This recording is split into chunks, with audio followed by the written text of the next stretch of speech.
Estamos de volta, segundo bloco do Código Aberto. Nós terminamos nosso primeiro momento falando sobre o selamento, que tem um povo que Deus vai marcar para distinguir como sendo um povo que é dele, e esse povo será protegido também porque vai carregar essa marca. No restante do texto, agora seguindo o fluxo do texto, é dito que esses são no número de 144 mil. E aí João descreve sendo 12 mil de cada uma das 12 tribos de Israel. Conversem sobre isso. Eu acho que vale a pena a gente lembrar do que a gente conversou há algumas semanas atrás do número 12. Então, tem uma descoberta matemática aqui, tem uma revelação matemática nesse 144 mil. É 12 vezes 12 vezes 1.000. 12 vezes 12 vezes 1.000, né? Certo. 144 mil. Mas esse número, ele não é literal.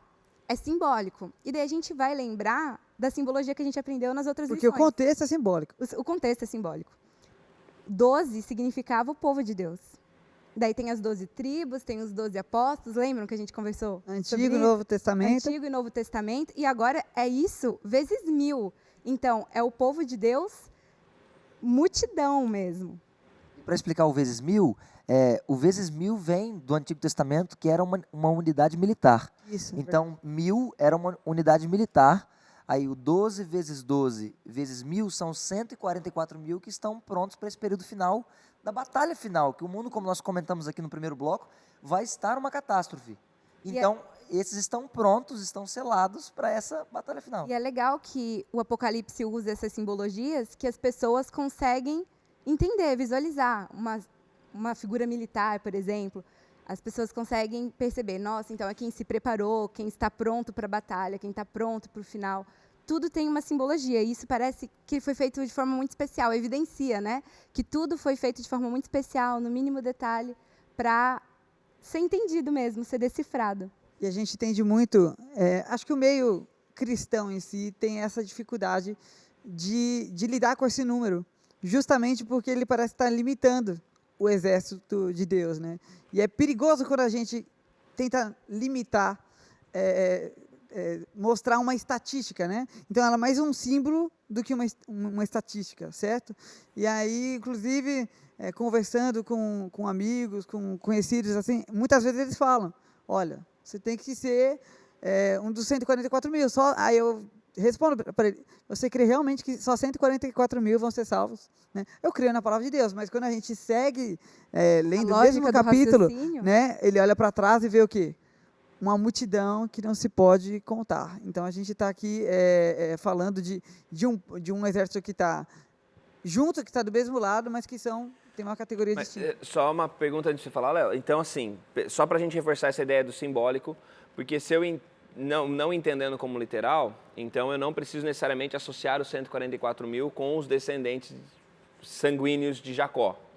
As 12 tribos de Israel nem existem mais. Né? Tanto que ele vai falando, 12 da tribo de Judá, 12 da tribo de Sacar, as 12 tribos nem existem mais. Ele usa, certo? Então não pode ser literal. E ele nem usa a mesma ordem, nem os mesmos nomes das tribos, né? Evidenciando que as 12 tribos que ele fala lá em Apocalipse são espirituais, na verdade.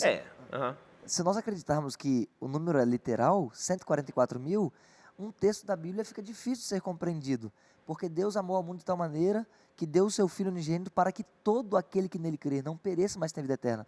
A salvação não está limitada a um número pequeno, porque de todos os habitantes que nós temos na Terra, perceba, hoje nós temos um mundo de 7 bilhões de pessoas, só 144 mil poderão ser salvos, então nós entendemos que a salvação é abrangente para todos. O número simboliza o Antigo Testamento com as 12 tribos, o Novo Testamento com os 12 discípulos, apóstolos, então esse número 144 mil está dizendo que todos que pertenceram na história da Terra, todos que viveram aqui, que aceitarem o sacrifício de Cristo e que crerem nele, todos podem ser salvos. Esse número não seria um número literal, sim um número simbólico. E parece que nesse texto, se a gente lê de forma literal, é um Deus injusto. Porque se eu for a pessoa de número 144.001, eu não... Lágrimas. Uma cota. Eu não vou poder entrar, né? E não faz sentido. E se a gente também retomar o que a gente falou nas lições passadas, de que a Bíblia a simbologia de Apocalipse é uma totalidade, quando fala de sete espíritos, né? As 7 igrejas, 7 cartas, a gente está falando da totalidade. Os 4 número 4 que você mencionou, totalidade. Os 144 mil também entra nesse quesito, que é a totalidade, né, do povo de Deus. Sabe uma coisa que eu lembrei, que me fez lembrar que pra gente ninguém discute? Perdoar 70 vezes 7. Não é? Ninguém discute que é pra gente. É simbólico. Verdade. Que é perdoar É uma sem limites, forma né? de falar. Legal. Para Quer falar falar que pra você tem que perdoar sempre. Então, é a mesma coisa, é a mesma simbologia. 144 mil representa essa totalidade do povo de Deus. E tem uma coisa interessante, né, no relato do texto, que o João, né, o anjo, ao falar para ele, ele suprime, né, tribos que são tribos caracterizadas como infiéis. Porque ele está descrevendo um povo fiel, então ele suprime tribos que são descritas como infiéis, né? A tribo de Efraim, a tribo de Dan, são duas tribos que elas não aparecem Bem lembrado. no relato, na menção de Apocalipse 7, exatamente porque elas são tribos que talvez não poderia ter identificação com um povo que está sendo selado como Se fiel. enquadram nas características que o capítulo apresenta. Tá, então vamos fechar aqui um assunto. Então 144 mil é simbólico. Ok. Concorda? Sim. Concorda também? Vocês concordam também? Ok, beleza. 144 mil é simbólico. Símbolo do quê? Quem é simbolizado? Quem está simbolizado nos 144 mil? Quem é esse povo? É a totalidade dos salvos? São os salvos de um momento especial? São pessoas... Quem são esses 144 mil? Que apresentado aqui. E qual a relação deles também? Porque é o seguinte... No capítulo 7 fala que ele ouviu, né, o número de selados era 144 mil, e aí quando ele vê no verso 9, ele vê uma grande multidão que ninguém podia enumerar. Vamos tentar pensar um pouquinho sobre essas duas realidades. Quem são 144 mil e quem é essa grande multidão? É o mesmo povo, é um povo diferente? Quem vai? Vai, pastor, vai lá então, Vamos já que lá, você estava no gás. Nós temos que pensar que João, ele estava em visão e ele viu então 144 mil, na verdade... Ele ouviu 144 mil e quando ele olhou para trás, aí ele viu uma grande multidão. Então, a gente percebe o seguinte, que aqui essas pessoas são as pessoas fiéis a Deus, são as pessoas que estão prontas para serem salvas, uma grande multidão que ele não podia nem enumerar. Então, é isso que nós acreditamos, que os 144 mil, e pode ser essa grande multidão, estar nessa grande multidão, são as pessoas que permaneceram fiéis e que estão prontas para serem salvas. Então, os 144 mil e a grande multidão podem ser um mesmo povo, uma mesma galera junta, mas que o final disso, a finalidade é a mesma, eles estão salvos. Tanto que, quando João vê, ele vê que os salvos vinham de todos os lugares da terra, no verso 9 e no verso 10 do capítulo 7. Eles vinham de todos os lugares da terra, chamando pela salvação que vinha de Deus. Então, a gente crê que os 144 mil selados, eles estão salvos. E essa grande multidão que também vem chamando pela salvação de Deus, elas estão agora cantando um hino de vitória, clamando pela vitória que só Deus pode dar. Então, esse grupo dos 144 mil e essa grande multidão podem ser um mesmo grupo dos salvos que estão, né, clamando pela salvação de Deus. O que o pastor falou, que ele ouviu os 144 mil e viu a grande multidão, né? E na lição que fala sobre o cordeiro, também fala que ele ouviu que era o leão, o leão da tribo de Judá que ia abrir o livro, mas quando ele viu um cordeiro. E, na verdade, representava a mesma coisa. Então, o guia dá a entender aqui que os 144 mil com a grande multidão representa uma multidão só, né? 144 mil também é uma multidão. Então, é o grande povo, e é o povo que está preparado aí com vestes brancas, que fala, né? Está diante do trono, clamando a salvação de Deus. E completando isso aí, eu esqueci de falar num primeiro momento, fica evidente aqui a salvação pela graça. Porque a grande multidão, ela vem reivindicando salvação. Eles estão salvos agora, mas eles não vêm falando assim, nossa, eu fui muito bom mesmo, eu guardei todos os mandamentos, eu fui uma pessoa muito boa, eu fui o melhor marido possível, eu fui o melhor filho possível, sabe? Não, eles não vêm falando isso. Eles vêm sabendo que eles estão caminhando como salvos, mas eles vêm reivindicando a salvação vinda de Cristo. Então, por melhores pessoas que nós sejamos, por destaque que nós tenhamos, nada disso vai nos salvar. a nossa salvação ela vem exclusivamente pela graça de Cristo. E isso fica evidente nessa grande multidão que vinha, mas eles estavam prontos para serem salvos pela graça. Nós estamos aqui falando do Cordeiro, é Deus quem vai nos salvar. Então isso é interessante que ao longo da Bíblia a salvação fica evidente que é pela graça. Mas a gente tem, não dá para a gente pensar na interpretação de 144 mil apenas a partir do capítulo 7, o capítulo 14 de Apocalipse também traz os 144 mil. E o nosso guia, inclusive, menciona que a gente tem que tirar, a gente está falando aqui de quem eles são, se são a mesma pessoa, que há as características desse grupo, elas estão, inclusive, no capítulo 14. Que características os 144 mil carregam? Esse grupo, essas pessoas que estão sendo salvas, que características eles carregam que os distinguem dos demais? A gente tem aí no capítulo 14 algumas coisas, se alguém puder mencionar para a gente e dizer também, porque são características que aparecem em uma linguagem simbólica. Quais são essas características? E depois a gente discute, Tá bom. eu anotei aqui. As 3 características dos 144 mil são, primeiro, os que não se envolveram com mulheres, ou seja, são virgens, né? A gente já vai falar sobre isso. Segundo, são seguidores do Cordeiro onde quer que eles estejam, onde é que quer que vão. E terceiro, foram redimidos por Deus. São as 3 características aí dos 144 mil. Importante mencionar que isso tá na Bíblia, né? Nos versículos 4 e 5 do capítulo, Do capítulo 14. A lição nosso guia de estudo, né? Ele aponta 3 características. Eu vejo uma 4ª. Porque eles estavam cantando.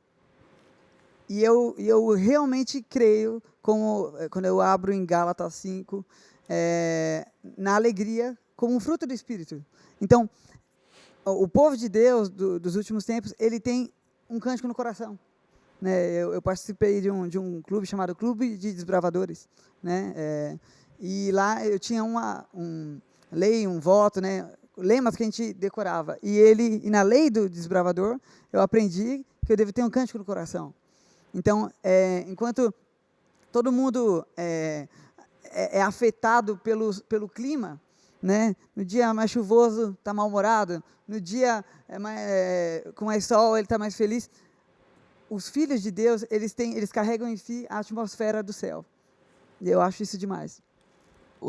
Outra coisa que vale destacar... Mas explica as características aí da virgindade. Aí, porque...